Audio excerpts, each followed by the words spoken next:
Glenn Warner, GorillaMaker.com. Here's our GM3D 505. You just unpacked it from the box for the first time. You found your plastic bag that has some plastic parts in it. One of the parts is a filament holder. Looks just like this. This part has one hole in it up here. What we're going to do, what came shipped with your unit is your toolbox. You want to take a wrench out that fits these socket cap screws just like that.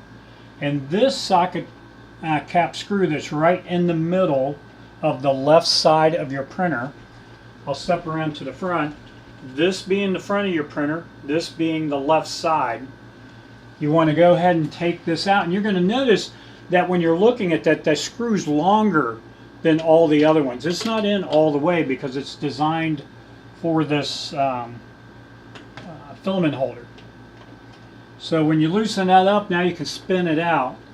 Now that nut inside is in a piece of European extruded aluminum, and that nut can slide around. Now if you was to tip your unit left or right, up or down, move it around after you take this nut out, it'll be difficult to get that line back up. We do it all the time here. It just takes a little bit of patience. So I guess to speed along your printer installation, you're not going to want to move the printer once you take this nut out, this bolt, because the nut will move around.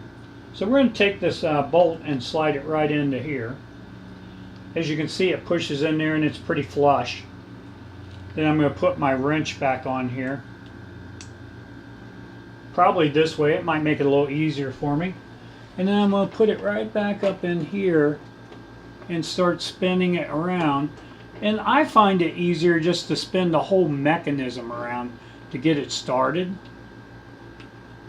And then once I get it where it's easier to move that around, then I'll use the other side, the shorter side. And I really want to be cautious here. This is a 3D printed part out of ABS. It does have a lot of tensile strength to it, but you can break it right here. So I just tightened that to where it was snug, to where this doesn't move left and right. That's how you install your filament holder on your brand new GM3D 505.